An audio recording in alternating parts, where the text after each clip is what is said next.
Meghan Markle has executed what may be her most uncomfortable PR maneuver to date. She made her inaugural appearance as a guest, rather than a host, on a podcast. The Jamie Kern Lima Show, a positive and gentle environment typically designated for motivational discussions and life teachings. Although the presentation aimed to reveal a genuine, emotional aspect of Meghan, the internet remained unconvinced. Upon her arrival on set, unadorned, with hair casually tied back and barefoot, it was evident that the objective was to convey vulnerability. However, what audiences observed instead was performance. A tweet that rapidly gained popularity following the episode's release encapsulated the reaction succinctly. A disapproval rate of 83%. That is not a podcast. It is a failure of a podcast. Numerous individuals deemed it one of the most artificial and excessively rehearsed podcast appearances in recent recollection. Subsequently, weeping ensued. In a poignant moment, Meghan reads a letter to her children. Her voice trembles, and she places a hand over her heart. Still no genuine tears descend. Critics promptly labeled it as crocodile tears, a public relations maneuver masquerading as genuine emotion. Megyn Kelly swiftly capitalized on the opportunity. In her analysis, she pauses the frame, magnifies it, and highlights what everyone was contemplating. No tears. Merely expressions. This is not a novel situation for Meghan. Her Spotify podcast, Archetypes, was presented as genuine and candid. However, it was criticized for being excessively contrived and devoid of spontaneity. A discernible pattern is emerging, and individuals are becoming aware of it. Meghan's fixation on appearing relatable is even more divisive. Critics assert that she excessively endeavors to project an image of being a grounded, humble mother. However, it becomes counterproductive when it resembles a branding initiative rather than authentic self-expression. The act of feigning tears and reading letters on command transforms the experience from a podcast into an audition. This situation transcends a singular negative incident or a solitary insincere display of emotion. This moment has elicited a surge of backlash from prominent figures. Piers has joined the discussion, and he is expressing himself candidly. He vehemently criticized Meghan Markle's emotional act, and his subsequent remarks may constitute the most scathing denunciation to date. Piers has consistently been outspoken, particularly on Meghan Markle. Immediately following her viral Tearless podcast incident, Piers used the chance to deliver another scathing critique. He spoke candidly. He deemed her new Netflix series With Love, Meghan as unwatchable. He characterized the entire concert as a mere vanity project, a gathering of individuals affirming Meghan's exceptionalism. The critique extended beyond her show. Piers criticized both Meghan and Prince Harry as emotional con artists, alleging that they feign vulnerability just for sympathy and commercial gain. He depicted two individuals perpetually rebranding, transitioning from Hollywood ambition to unpretentious simplicity, all meticulously orchestrated to influence public perception. What about Hollywood?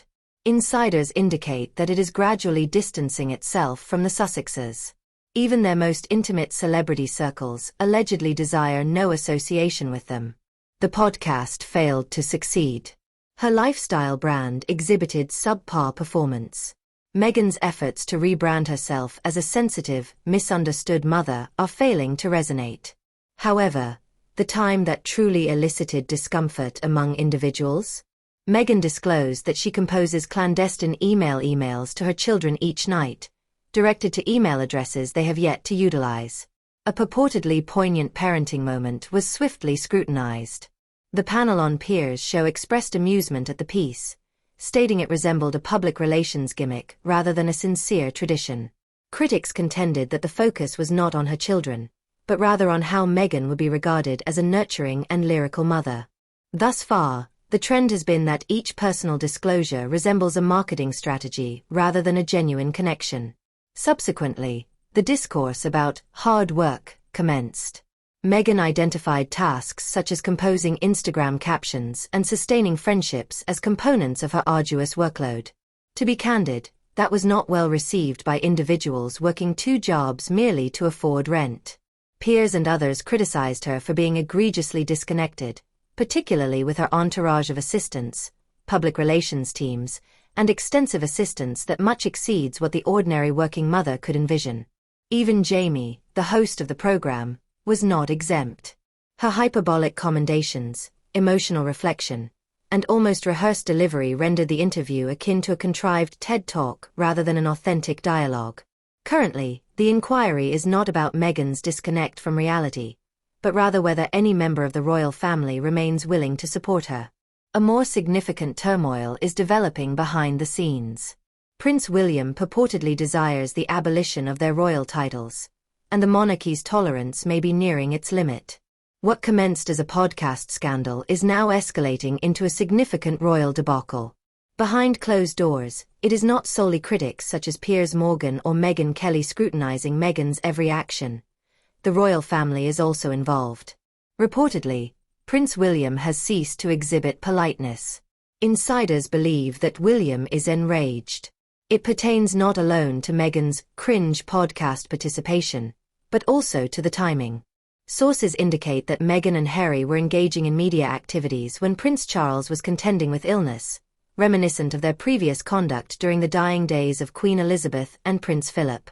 Currently, there is increasing pressure for intervention. Surveys in the UK indicate that approximately 2/3 of the British populace desire the permanent revocation of royal titles from Harry and Meghan. The frustration is not solely emotional. It is also strategic. Numerous individuals contend that the ongoing use of the titles Duke and Duchess undermines the monarchy's credibility throughout the Commonwealth. What about William? He purportedly desires its complete removal. Not only the HRH styling, but also the titles of Duke and Duchess. The action would not solely be personal. It may also pertain to safeguarding the institution's future. Royal experts assert that the Queen can revoke the HRH designation with a mere stroke of the pen. Revoking the titles of the Duke and Duchess would necessitate parliamentary action. Yet, public sentiment is already trending towards this outcome. Thomas Markle Jr., Meghan's brother, publicly asserted that Meghan ruined Harry's life, and implied that she will abandon him once his royal status is officially rescinded. The claim is severe. Nonetheless, it has been reiterated by numerous online fans following her recent podcast outburst. Amidst the ridicule Meghan faces across several media, speculations indicate that she may be pursuing therapy in response to the escalating internet abuse. Regardless of its veracity, it reflects the increasing pressure surrounding the couple. What is the irony? Meghan's efforts to reform her public persona via emotive podcasting, candid storytelling, and poetic parenting moments may have elicited the other outcome, institutional punishment rather than empathy. The clock may be advancing more rapidly than ever before. Insiders assert that when William ascends the throne, he is entirely ready to revoke their titles. Not as retribution, however, must safeguard the royal brand. It is no longer a familial conflict. It is a conflict among brands, and the monarchy is opting for self-preservation. The pertinent inquiry today is, how much longer can Meghan Markle sustain her position before the celebrity, influence, and marriage begin to deteriorate? What is Meghan Markle's current situation? This entire affair has evolved beyond a mere public relations miscalculation, encompassing passionate podcast performances, internet outrage, royal tensions, and potential title revocations. Simultaneously, Meghan's team allegedly perceives the backlash as harassment. She is being unjustly attacked only for expressing emotion. Her podcast was intended to be a sanctuary for healing, not a battleground. However, the internet retains information indefinitely. When situations appear contrived rather than genuine, audiences become aware. The fabricated weeping video, the clandestine email soliloquy, the overburdened discourse. None of it achieved the intended impact. What now? The repercussions extend beyond just public sentiment. It is personal. It is institutional. Even relatives, including Prince William and Meghan's brother, are expressing their opinions. Titles may be removed. Relationships may be irreparably damaged. What is your opinion?